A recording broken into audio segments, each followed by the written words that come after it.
I pretended to be someone's girlfriend for 10 seconds. That was all it took to ruin my life. The lecture hall was already half asleep when the professor glanced at her tablet. Beckett Rowe. Silence. Then I lifted my hand like I belonged there. Professor Rowe's eyes flicked up. Sharp. Amused. Huh? I could have sworn Beckett would. I let out a long, tragic sigh, like I'd been practicing for an Oscar. I'm his girlfriend. He's sick. I'm here to take notes so he doesn't fall behind. A few people snorted. Someone behind me whispered, "No way." Professor Rowe nodded slowly, like she was filing my soul into a cabinet. Okay. Cute. Then she smiled. Way too sweet to be harmless. Don't leave after class, she said. You're coming with me. We're going to go meet your boyfriend. I didn't have a lot of classes that term, which meant I had a lot of time to be broke in creative ways. So I took gigs. There was this campus group called New Side Hustles, where people posted things like, need someone to wait in line for concert tickets, looking for a girl to pretend to be my ex so my mom stops praying, will pay $40 for someone to sit through my 3-hour lecture and send notes. That last one? My kind of business. That afternoon someone posted, need notes. 3 back-to-back lectures. Biggie Hall? Easy, professor. $60. I replied before my brain could warn me. I got you. They messaged me the class info, room number, and the name Beckett Rowe, plus a few instructions. Just send pics of slides plus notes. Don't talk. Don't get noticed. Perfect. I showed up early, slid into a seat, pulled out my laptop, and even opened my English assignment like a responsible citizen. I'd heard the professor was some friendly older guy who barely took attendance. No attendance, no questions. Easy money. The bell rang and a woman walked in. Not a friendly older guy. A woman with that calm, I will end you politely energy. She set her designer tote down, opened her laptop, and started loading slides like she owned the building. I double-checked the room number. The time. The course title. Everything matched. I leaned toward the girl next to me and whispered, isn't this class taught by a dude? She looked just as confused. Yeah. It was. Maybe they swapped last minute. Professor Rowe cleared her throat. Professor Shock had a personal emergency, she said. I'm filling in today. Then she held up her tablet. Let's do attendance. My stomach dropped so hard I swear it hit the basement. Attendance. Of course. I pulled up the message again and stared at the name like it might save me. Beckett Rowe. I raised my hand with the confidence of a woman who makes terrible decisions and commits to them fully. Professor Rowe stared at me, then at her roster, then back at me, brow furrowed. I thought Beckett Rowe was a guy. I froze, then looked at the girl beside me. With my eyes screaming for help, she nodded slowly. He is, she said. He's kind of famous here. Basketball captain. Oh my god. Okay. Think. Lie better. I softened my face and put on my most wounded girlfriend voice. I'm his girlfriend. He's sick. He didn't want to miss class, so he asked me to take notes. Professor Rowe's mouth twitched like she was trying not to laugh. She said. Got it. I relaxed for exactly half a second. Then she added, still smiling, don't leave after class. I want to ask you something. That smile was a warning. The rest of class blurred. I couldn't absorb a single word. All I could think was, I'm about to get this boy murdered by his professor. During the break, I did what every American college student does before making any moral decision. I panic Googled. I pulled up the university website, found her profile, then searched her name. Professor Maurice Rowe. Department leadership. On Rate My Professor, someone had literally written, she can smell a lie. Great. I messaged Beckett. Callie, hey. You might be in trouble. Callie, did she catch me? Also, it's not the chill male professor today. It's a strict lady. Finally, Beckett replied. Beckett, not a big deal. That was not comforting. That was the sentence someone says right before the building explodes. I decided that if I was going to pretend to be his girlfriend, I should at least know something about him besides the fact that he was apparently hot, athletic, and allergic to responsibility. So I asked around quietly. What I learned was depressing. Beckett Rowe. Basketball captain. Computer science major. Lives for practice games and protein. Doesn't date much. Basically a golden retriever with a jump shot. And the reason he skipped? An away game overlapped with class. He chose the game. Classic Beckett. After 3 straight lectures, Professor Rowe closed her laptop and looked straight at me.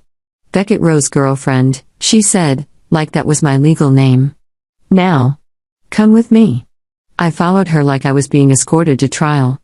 Her office screamed tenure and I don't lose. She studied me. What's your name? Callie, I said. What year? Major? Hobbies? I answered like I was in a job interview. 2nd year. Modern languages. I go to concerts. I'm normal. She nodded, thoughtful. Same year as Beckett.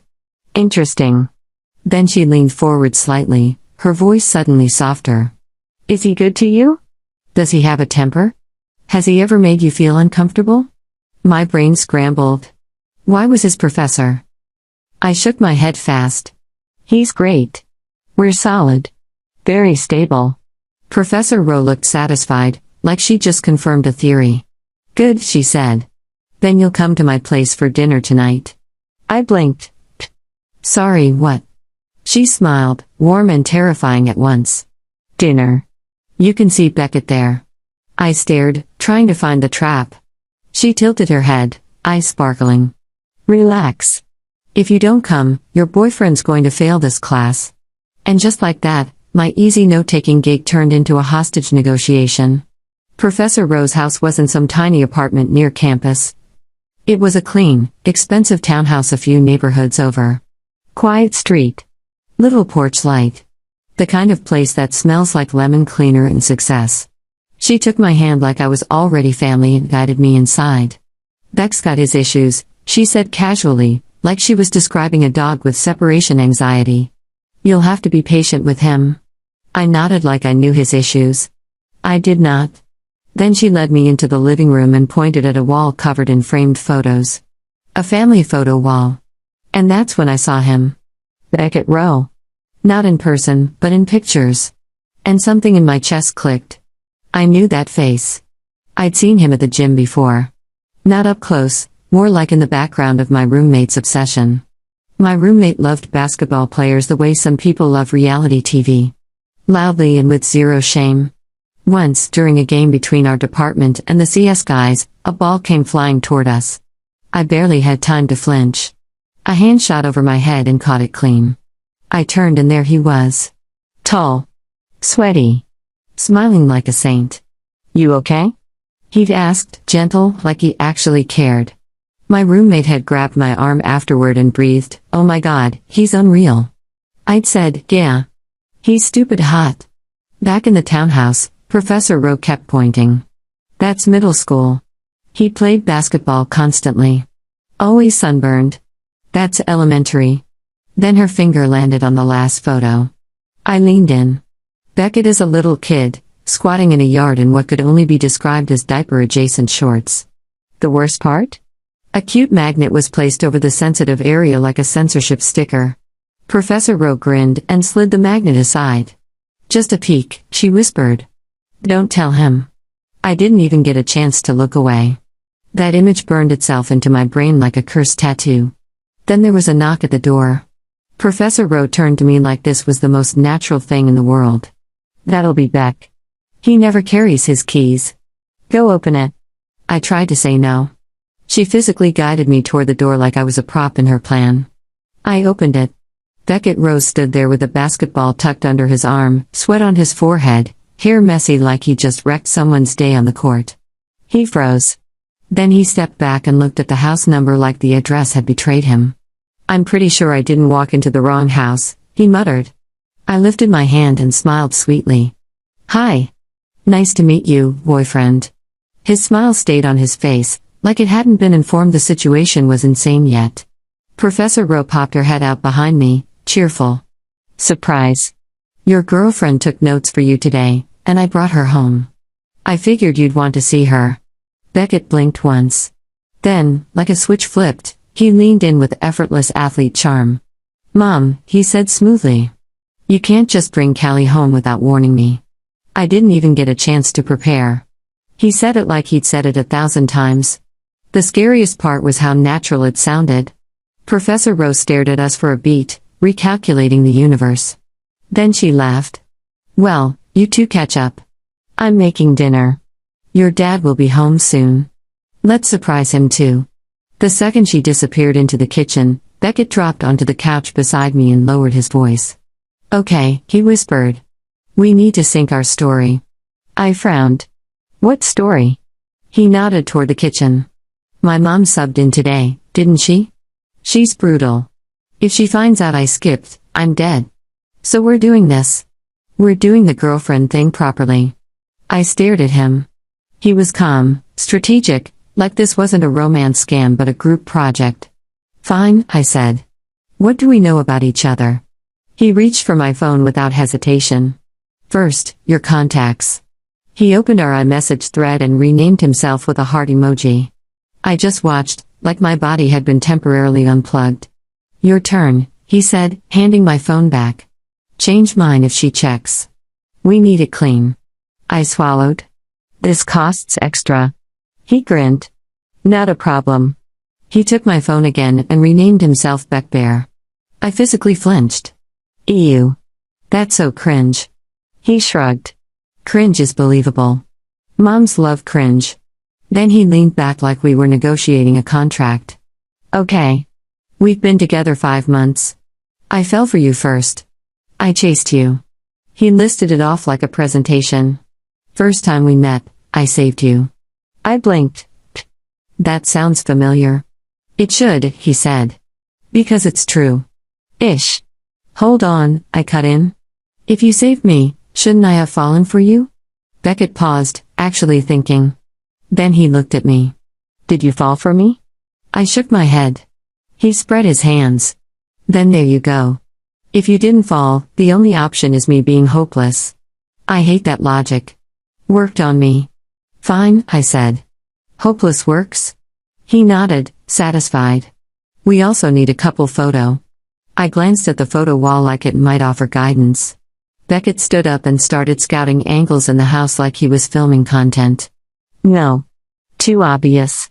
It'll look like we took it today in my mom's living room. Then he snapped his fingers. I played against your department, right? Did you ever come watch? I hesitated. Yeah. With my roommate. Every muscle in his body stilled, like my confession had fed his ego. He lowered his voice. You sure you didn't fall for me? The air between us went taut, like someone had pulled an invisible string through the room and tied it to my heartbeat. Yeah, I said, because lying was apparently my new minor. With my roommate. Beckett's mouth twitched like he was trying to decide whether to be smug or terrified. That's great, he said, and the way he said great made it sound like a trapdoor. Before I could ask what his next brilliant plan was, he leaned in, voice low. Okay. Couple photo. We need something that looks old. Like, not taken in this house, not taken today, not taken under my mother's watchful eye of doom. I don't have 5 months of fake memories in my camera roll, I whispered. He nodded, like he'd already considered that. Then we make one memory, he said. Tonight. Outside. Somewhere neutral. Neutral like. Your front porch? He pointed at me like I'd finally said something intelligent. Yes. Neutral like outside, in the dark, where it's believable we've been standing too close because we're annoying. I stared at him. You want a staged picture of us being cringe on your porch so your mom can't fail you. He gave me an apologetic smile. When you say it like that, it sounds bad. It is bad. Okay, he said quickly. But it's also temporary. Like, a week. 2. Until the midterm. Then I'm back in her good graces. And you get your money. Plus. A bonus. I narrowed my eyes. How much of a bonus? He opened his wallet like a man who had never once experienced shame. He pulled out a couple of bills and slid them toward me on the coffee table. My eyes widened. That's a down payment on your silence, he said. I scooped it up so fast I almost sprained my dignity. Fine, I whispered. I'm your girlfriend. For now. But I'm setting boundaries. Great, he said, relieved. What are your boundaries? No pet names, I said. He glanced at my phone. Too late. I glared. And no touching, I added. No random hand on waist stuff. No babe in public. No. The kitchen light flicked on. Both of us sat up like we'd just been caught cheating on a final exam. Professor Rowe's voice floated out, bright and dangerous. Callie, honey? Can you help me set the table? Beckett's expression went blank. She called you honey. I stood up slowly, smoothing my shirt like I was about to meet a judge. She's doing psychological warfare, I murmured. Stay strong. He mouthed, good luck, like I was walking into battle. I went into the kitchen and found Professor Rowe pulling plates from a cabinet with calm efficiency. Everything in her kitchen looked expensive but not flashy. Clean lines. Sharp knives. A spice rack arranged like it had been alphabetized for fun. Do you cook a lot? I asked, because small talk was the only weapon I had left. I do, she said. It's cheaper than therapy. I blinked. That's honestly fair. She slid a stack of plates toward me. Set those out. 4 places. 4? I repeated before my brain caught up. Your dad? She smiled, and it was gentle enough to be almost normal. He'll be home soon. The word soon made my stomach tighten. Soon meant I was about to meet the other half of the Rowe household, and I had exactly 7 minutes of being fake dated to his son under duress. I set the plates down with hands that were only slightly shaking. So, Professor Rowe said casually, how did you and Beck meet? I almost dropped a fork. I started. She turned her head, watching me with interest, like this was a lab experiment and I was the mouse. We met during a departmental game, I said quickly, because that part was real enough to cling to. A ball came flying, and he caught it. Oh, that story, she said, like she'd heard it 1,000 times. My throat went dry. You've heard it? She hummed. He tells it like he saved someone from a meteor. It did feel meteor adjacent, I said weakly. She laughed softly and went back to chopping vegetables, totally unbothered by the fact that she was interrogating me with a chef's knife. 5 months, she said. I froze. I'm sorry? Beck told me, she said. 5 months. That's a meaningful amount of time. I nodded like 5 months was a number I had chosen on purpose and not one he had pulled from the sky. Yes. Very meaningful. And you're the same year, she continued. Which is interesting. Because you said it was interesting, I thought. Out loud, I said, we have similar schedules. She said. And he's been good to you? Yes, I said too fast. So good. Very good. Like a golden retriever. She paused, knife hovering. A golden retriever, she repeated. Loyal, I said. Friendly. Sometimes confused. But well-intentioned. Professor Rowe's mouth twitched. That's not inaccurate. Then she turned fully to face me. Callie, she said softly, I'm going to ask you one more thing. And I want a real answer. My heart dropped into my shoes. Okay, I whispered. Does Beckett talk to you about school? I blinked. That was not what I expected. He complains about it, I said. In the way all humans complain about things that require effort. She nodded slowly, and for the first time since I'd met her, she looked tired. He hates disappointing people, she said, almost to herself. But he loves avoiding the moment where disappointment becomes real. I swallowed. That sounds complicated. It is, she said. Then she smiled again, and it was back to being warm and terrifying. Okay. Table set. Go rescue him from his own conscience. I walked back into the living room and found Beckett standing in front of the photo wall, staring at his childhood like he was considering running away and joining a monastery. Your mom asked how we met, I whispered. He winced. What did you say? The truth, I said. Mostly. A ball. Your hero moment. His shoulders relaxed. Good. That story sells. It also makes you sound like you collect damsels in distress as a hobby, I said.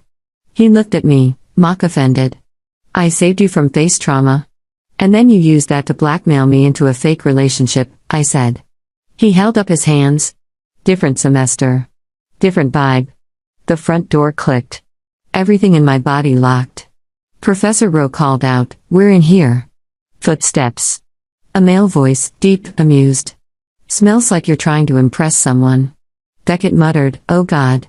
A man stepped into the living room wearing a dress shirt with the sleeves rolled up, a jacket slung over his arm.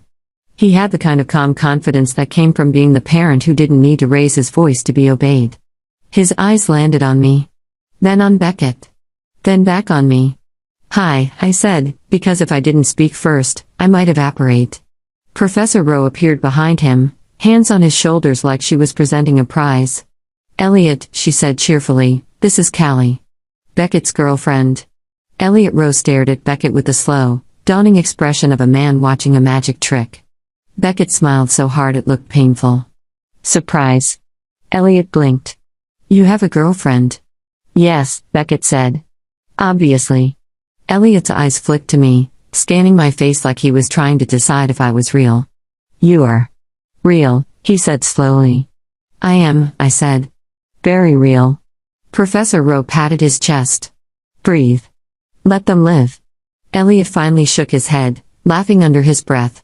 "Maurice, you cannot just spring girlfriends on people like it's a holiday." Beckett leaned toward me and whispered, "He's taking it better than I expected." I whispered back, "That's because he hasn't heard us talk yet."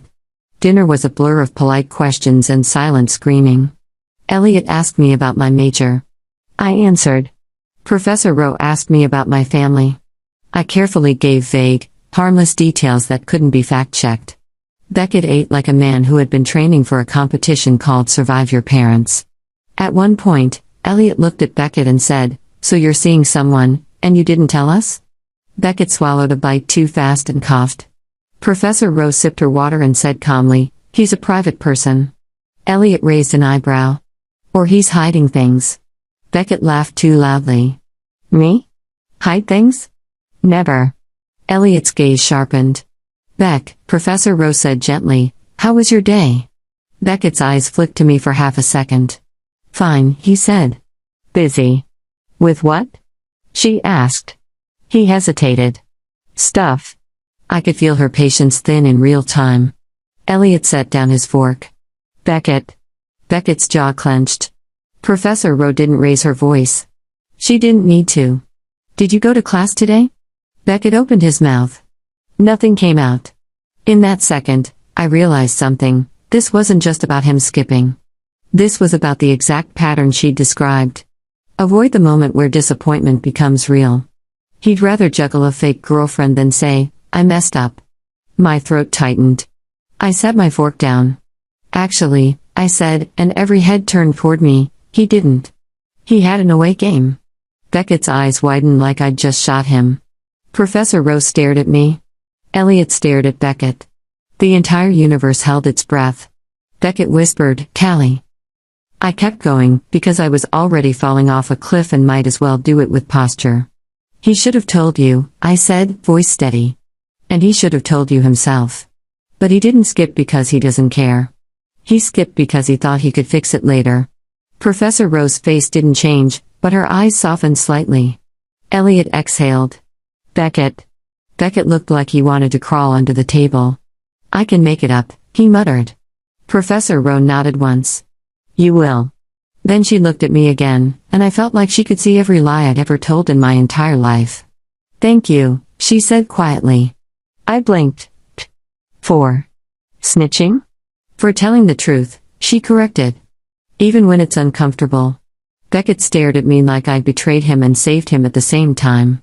After dinner, Elliot went to take a call.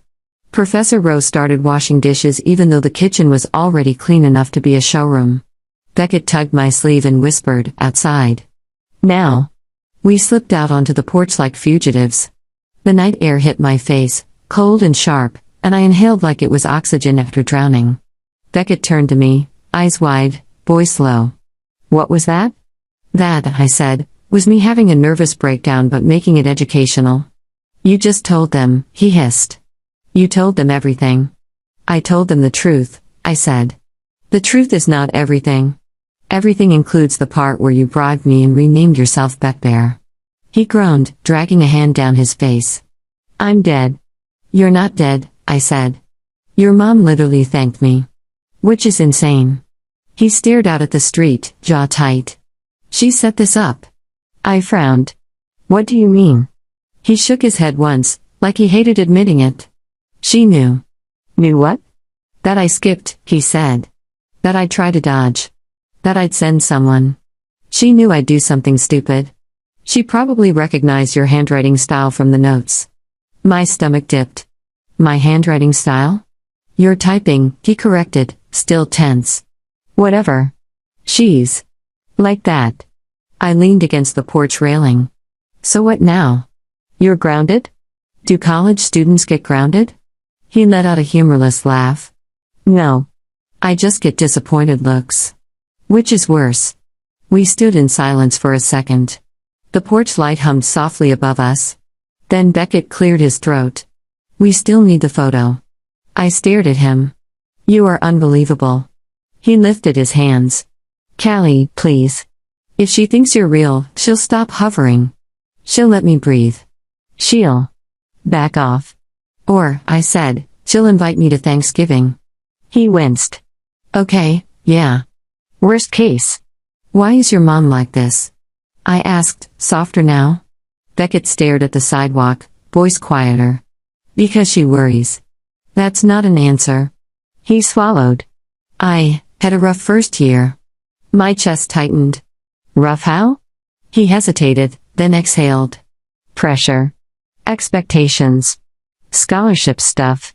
I almost lost eligibility. They nearly benched me. And my mom, he cut himself off, jaw flexing.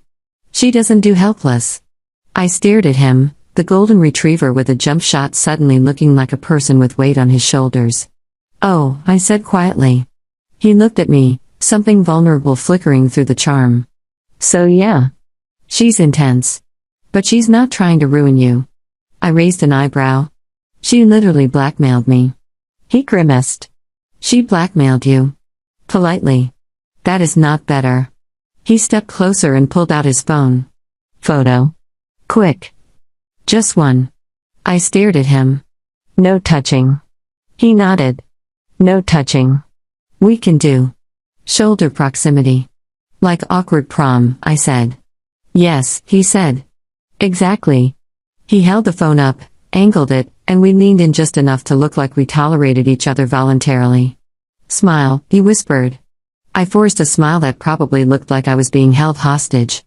He snapped the photo. Then he looked at it and grinned. Perfect. I leaned over to see it. Under the porch light, we looked weirdly good together. Like a couple who argued in the comments of each other's posts but still made matching playlists. Delete it, I said immediately. He laughed. No. Beckett, I warned. He tucked the phone away like it was classified information. Thank you, Callie. I stared at him. For what? For saving me from my mom, he said. Then, softer, and for not making me look like the worst version of myself. I swallowed, annoyed by the warmth that tried to bloom in my chest. Don't get sentimental, I said. It makes the scam feel emotional. He grinned. Too late. You already met my dad. We went back inside.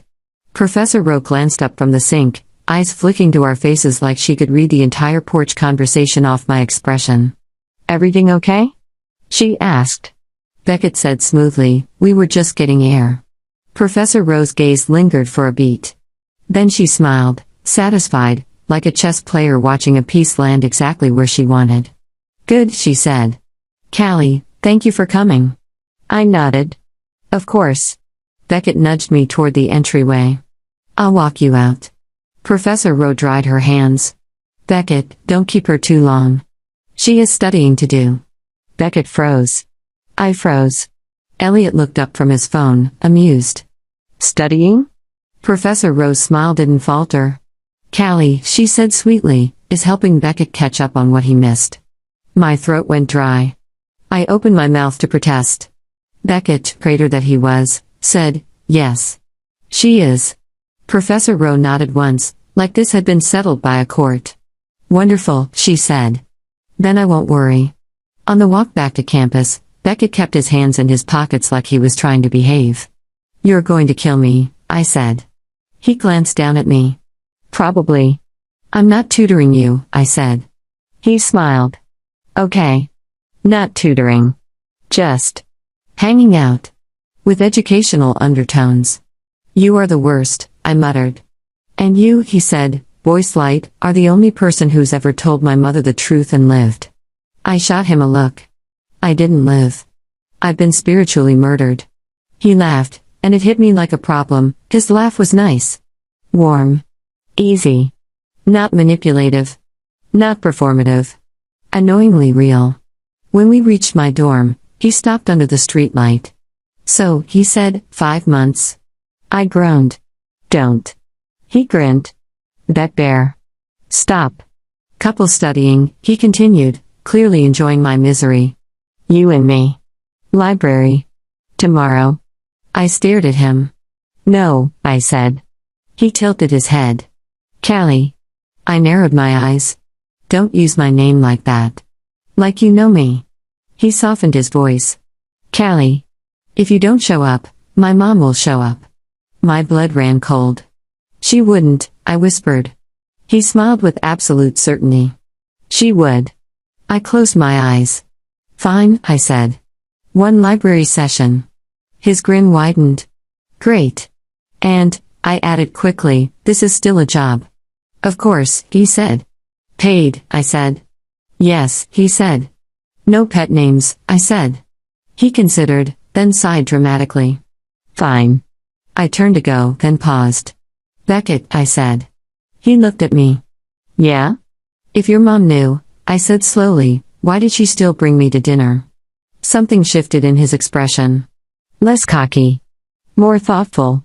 She likes you, he said quietly. I scoffed. She blackmailed me. She only blackmails people she thinks can handle it, he said.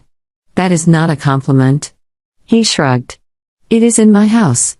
I stared at him for a second, then shook my head and walked away. I got up to my room, collapsed onto my bed, and stared at the ceiling like it might offer a refund. My phone buzzed. A text from Beckett.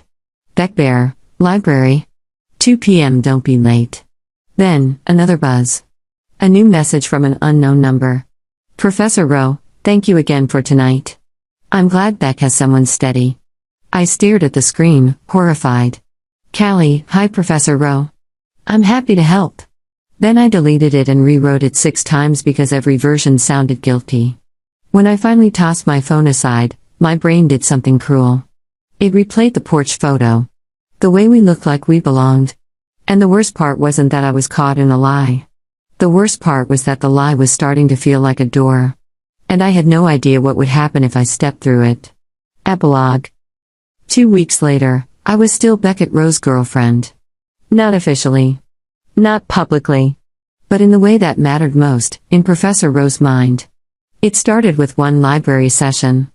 Then 2. Then suddenly Beckett was texting me things like, what time are you free? And I saved you a seat, and don't wear that sweater unless you want my mom to adopt you on the spot. He didn't touch me. He didn't call me babe. He mostly behaved. Mostly. And I kept telling myself it was just a gig. Until the day I walked into the gym to drop off his notes and a teammate shouted, Yo Beck, your girl's here. And Beckett looked up, sweat on his forehead, hair messy, that same saint smile from my memory. He jogged over, took the folder from my hands, and said quietly, hey. Just hey. Like it was normal. Like I was expected. Like I belonged there. Then he leaned in, voice low enough that only I could hear. My mom's coming to the game tonight, he murmured. She wants to see you. I stared at him. Why? He shrugged, trying to look casual, failing slightly. She says you're good for me. I scoffed.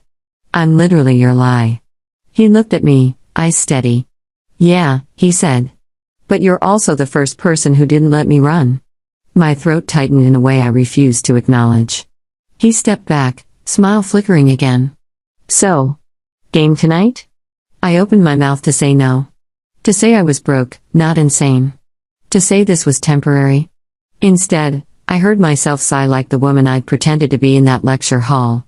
Fine, I said. But you owe me. Beckett's grin turned bright and effortless. Not a problem, he said. And just like that, I realized something terrifying. I wasn't sure who was pretending anymore.